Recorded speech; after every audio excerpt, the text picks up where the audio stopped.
والعصر ان الانسان لفی خسر الا الذین آمنوا وعملوا الصالحات وتواصوا بالحق وتواصوا بالصبر۔ شروع اللہ کے نام سے جو مہربان نہایت رحم فرمانے والا ہے۔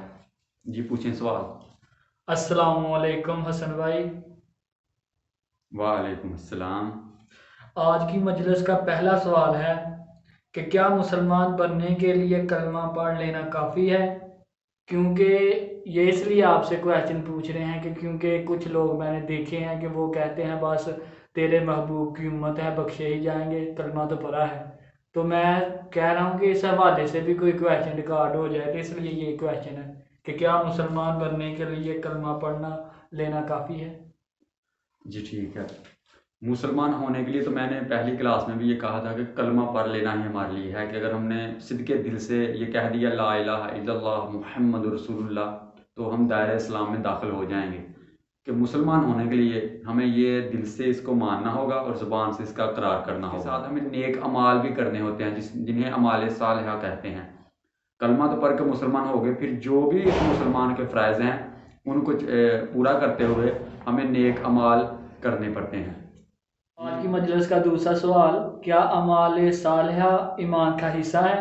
اور نیز یہ بھی ہم کو بتا دیں کہ اعمال صالحہ ہوتے کیا ہیں، اس کا کیا مطلب ہے؟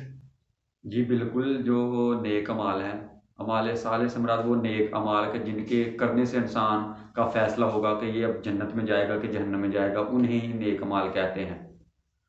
اور بالکل یہ ایمان کا حصہ ہیں، کیونکہ جب ہم دائرہ اسلام میں کلمہ پڑھنے کے بعد جو بھی کلمہ پڑھ لیتا ہے وہ دائرہ اسلام میں داخل ہو جاتا ہے۔ اس کے بعد اسے نیک اعمال پر ہی اس کی زندگی کا دارومدار ہے کہ کیا وہ کس اعمال کو کرتا ہے، اور اگر کوئی برا اعمال کرتا ہے تو وہ جہنم کے راستے پر چلتا ہے، اور اگر کوئی نیک اعمال کرتا ہے تو وہ صراط مستقیم یعنی کہ جنت کے راستے پر جاتا ہے۔ اور آج کی مجلس کا آخری سوال ہے کہ ہماری نجات کس چیز پر ہے؟ ہماری نجات بیسیکلی تو اس میں ایک حدیث بیان کرتا ہوں، بخاری کی حدیث ہے۔ اس میں یہ حضرت معاذ جو ہیں وہ اس کے راوی ہیں، تو اس میں کچھ اس طرح سے ہے کہ نبی پاک صلی اللہ علیہ وآلہ وسلم نے پوچھا ہے معاذ سے، معاذ کیا تم جانتے ہو کہ اللہ کا اس کے بندے پر کیا حق ہے؟ تو آپ نے کہا مفہوم یہی ہے کہ نہیں یا رسول اللہ، آپ بہتر جانتے ہیں۔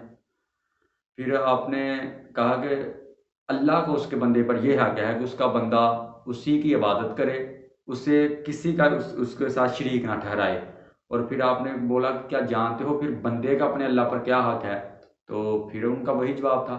تو نے فرمایا پھر بندے کا اللہ پر یہ حق ہے کہ اللہ اسے جنت میں داخل کرے اور جہنم کی آگ سے بچائے، یعنی کہ بندہ اپنے اللہ کے ساتھ شرک نہ کرے، صرف اسی کی عبادت کرے۔ پھر اللہ پر بندے کا حق ہے کہ اللہ اسے جنت میں داخل کرے۔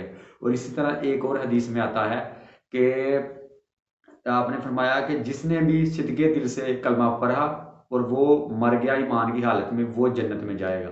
اور بیسیکلی جو پیچھے ہم نیک اعمال کے متعلق بات کر چکے ہیں، اسی سوال میں تیسرے میں یہ ہے کہ نیک اعمال پر ہی ہماری نجات ہوگی۔ نجات ہماری اعمال کے اوپر ہے۔ اگر ہم نیک اعمال کرتے ہیں تو ہماری نجات اچھی ہے، اور اگر ہم برے اعمال کرتے ہیں تو ہماری نجات جو ہے وہ برے طریقے پر ہوگی۔ اور آج کی کلاس یہیں پر ختم کرتے ہیں۔ جزاک اللہ خیرہ واحسن الجزا۔